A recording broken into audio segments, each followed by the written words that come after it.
जीत समझी नहीं जाए। ये हम लोगों की जीत नहीं, ये भारत की जीत है। ये बाबा साहेब ने जो संविधान बनाया उसकी जीत है। ये भारत के सेकुलरिज्म की जीत है। ये गंगा जमुनी तहजीब की जीत है। ये भारत के जो संविधान में एक चीज़ रखी बाबा साहेब ने कि हमारा देश 3 स्तंभों पर टिका हुआ है, एक एग्जीक्यूटिव, लेजिस्लेशन और जुडिशरी। तो लेजिस्लेशन जब पागल हो गया, जब उन्होंने अपनी सत्ता के मदहोशी में जा कर के कानून बना लिया, गैर संवैधानिक बना लिया, गैर कानूनी बना लिया, तो जुडिशरी ने उसे करेक्ट करने का काम किया।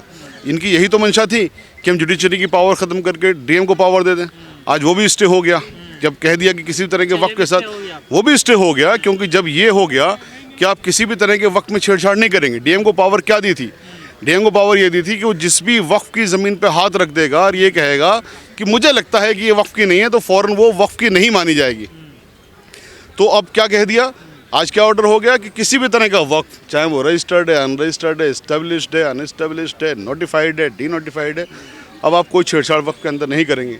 यानी डीएम की पावर पूरी तरह से ख़त्म कर दी है। तो पूरे कानून पर रोक लगी, कुछ पॉइंटों पर रोक? कानून के अंदर जो मेन चीज़ थी, जो मेन ग्रीवेंसेस हैं, वो मेन ग्रीवेंसेस इन 2 पॉइंट के अंदर कवर हो जाते हैं कि आप वक्त के अंदर छेड़छाड़ नहीं करेंगे और आप कोई अपॉइंटमेंट नहीं करेंगे किसी भी गैर मुस्लिम का। वो दोनों के अंदर ही कवर हो जाता है। तो एक तरह से पूरे अमेंडमेंट में ही ये एक तरह से रोक है। आप इतने वरिष्ठ वकील हैं, क्या लग रहा 7 दिन बाद क्या होगा इस पे? क्या सरकार जवाब दे पाएगी या? सर, इसमें स्टे चलता रहेगा। जो लोग कहते हैं क्लेम में, फिर पुनरावृत्ति कर रहा हूँ कि 10 साल से मेहनत कर रहे थे, 10 साल से मेहनत कर रहे थे, तो आप उस जवाब को नहीं बता सके जिस जवाब को आपके तमाम प्रवक्ता टेलीविजन चैनल में बैठ के कहते हैं मुसलमानों के फ़ायदे के लिए बनाया। बहुत सारे हिंदू एंडोमेंट बोर्ड में भी गैर हिंदू हैं।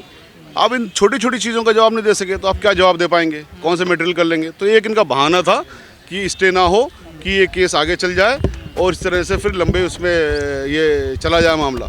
लेकिन ऑनरेबल सुप्रीम कोर्ट इनके इस झांसे में नहीं आई और आज जो ऑर्डर हुआ है, अगर इसको वायलेट कर दिया किसी भी प्रदेश की या देश की सरकार ने, तो सब लोग जेल जाएंगे। जो आंदोलन चल रहे थे इसके विरोध में, क्या उनको रुक जाना चाहिए या भी कंटिन्यू? आंदोलन का तो कोई मतलब ही नहीं होता ना। जो चीज़ हम चाहते थे, अल्लाह का शुक्र, जुडिशरी से हमें मिल गई, भारत के संविधान के जरिए हमें मिल गई। हिंसा हो रही है बंगाल में, जो हिंसा हो रही है वो मेरा ख्याल है प्रायोजित हिंसा है, क्योंकि बंगाल के सीएम ने जब ये कह दिया कि वहाँ पर हम इस वाले अमेंडमेंट को लागू ही नहीं करेंगे। आर्टिकल 252 क्लॉज 4 में प्रावधान है कि कोई भी स्टेट की सरकार किसी भी अमेंडमेंट को चाहे या एक्ट को चाहे तो अपने यहाँ पर लागू ना करे। तो जब वहाँ पर दे दिया था, फिर वहाँ पर हिंसा होने का मतलब नहीं होता। तो मेरे ख्याल है भारतीय जनता पार्टी वालों ने करवाया इस आंदोलन को विफल करने के लिए। अमित शाह जी तो कह रहे कानून मानना पड़ेगा, पास हो गया, अब क्या करेंगे? अब अमित शाह जी को सुप्रीम कोर्ट की माननी पड़ेगी। नहीं मानेंगे जेल जाएंगे। अमित शाह जी भी बिल्कुल, वो प्राइम मिनिस्टर साहब भी जेल जाएंगे अगर नहीं मानेंगे तो। सुप्रीम कोर्ट से बड़ा तो कुछ नहीं है सर। बाकी वक्त जिस पे हाथ रखे जमीन, वो जमीन उसकी हो जाती है। तो इसी बात का, इसका भी कोई एग्जाम्पल नहीं दे सके। कल इसके लिए भी टाइम लिया था इन्होंने, इसका भी कोई एग्जाम्पल नहीं दे सके। एक एग्जाम्पल तो बता दें। यही एक साउथ का गांव को बता, जरा पूरा गांव। सर, यही तो कुरीतियां इन्होंने करी कि जब इन्होंने एक्ट पास करना था तो इन्होंने इस तरह की कुरीतियां फैलाई। उन कुरीतियों का कोई जवाब नहीं है। उन तमाम जो कंसर्न वक्फ बोर्ड है उन्होंने कह दिया हमने कोई ऐसा नोटिस जारी नहीं किया। उन कुरीतियों की वजह से ही तो ये लोग आज फेल हुए हैं कि कुरीतियों का चूंकि कोई एविडेंस तो हो नहीं सकता, तो एविडेंस नहीं रख सके ये। कल यही तो कहा था कि हम ला के दे देंगे। बताइए, जैसे आप भी बता रहे हैं साहब, फलां गांव के अंदर नोटिस दे दिया, ला के रखने में क्या दिक्कत है? रख देते उसको ला के।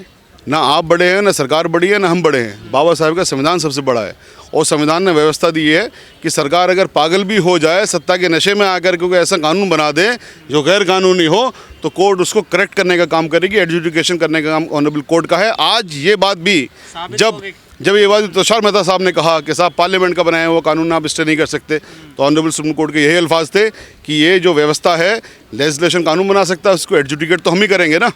तो हमारी पावर है पूरी तरह से। तो ये ऑनरेबल सुप्रीम कोर्ट की पावर है। इसमें किसी पावर में किसी का कोई हस्तक्षेप नहीं है। मैं ऐसा नहीं कह रहा कि ऑनरेबल सुप्रीम कोर्ट बड़ी है या पार्लियामेंट बड़ी है।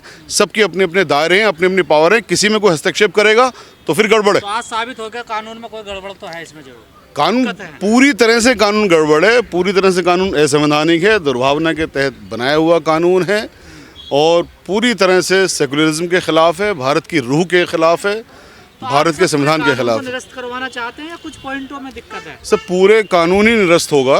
अभी समाअत जो चलेगी, यानी हियरिंग चलेगी, हमने एक एक पॉइंट के ऊपर एक एक पॉइंट को डील किया है, एक एक पॉइंट के ऊपर आर्गूमेंट लिखे हैं और एक एक पॉइंट को हमने साबित किया है एविडेंसेस के ज़रिए, अपनी दलीलों के ज़रिए कि जितने भी ये अपने अमेंडमेंट लेके आए हैं सारे के सारे अमेंडमेंट दुर्भावना के तहत हैं, सिवाय एक अमेंडमेंट के। वो अमेंडमेंट उसके लिए हमने चैलेंज भी नहीं किया। ऐतिहासिक दिन है सर, हिस्टोरिकल दिन है आज। सेंट्रल लेजिस्लेशन जो बनाया भारत की सरकार ने, वो आज हमने अपनी आंखों से औंधे मुंह गिरते हुए देखा। चूँकि वो दुर्भावना के तहत वो लेके आ रहे थे इस वाले अमेंडमेंट को, और तमाम कुतर्क किए थे उन्होंने उसके अंदर। कल जब ऑनरेबल सुप्रीम कोर्ट ने व्यवस्था दी कि हम इस तरह 3 तरह के ये स्टे करने जा रहे हैं, तो वहाँ पर तुषार मेहता साहब ने कहा कि साहब मैं कल आपको एग्जाम्पल दे करके बताऊँगा कि हमने ये जो अमेंडमेंट पास किए हैं ये बिल्कुल पूरी तरह से वैलिड है। हमें आज तक का टाइम दिया, 1 दिन का टाइम मांगा। आज आने के बाद वो फिर 1 हफ्ते का टाइम मांग रहे थे।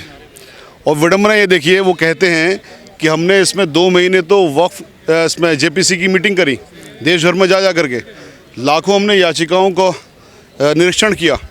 10 साल से हम इसमें मेहनत कर रहे हैं। 10 साल की मेहनत के बाद 2 महीने तक लगातार वक्फ जेपीसी की मीटिंग करने के बाद, 10-12 दिन पार्लियामेंट के अंदर मीटिंग के बाद, बहस के बाद, इनके काउंसिल, भारत सरकार के काउंसिल ये नहीं बता सके कि साहब इसमें ऐसा क्या है जो कि मुसलमानों को फ़ायदा हो जाएगा, इसमें ऐसा क्या है जो कि ये संविधान के ख़िलाफ़ ना माना जाए, इसमें ऐसा क्या है जो कि ये सेकुलरिज्म के ख़िलाफ़ नहीं माना जाए, इसमें ऐसा क्या है जो कि आप ये ना बता सकें कि साहब बताइए कौन से हिंदू एंडोमेंट बोर्ड में किसी गैर हिंदू की नियुक्ति हुई है।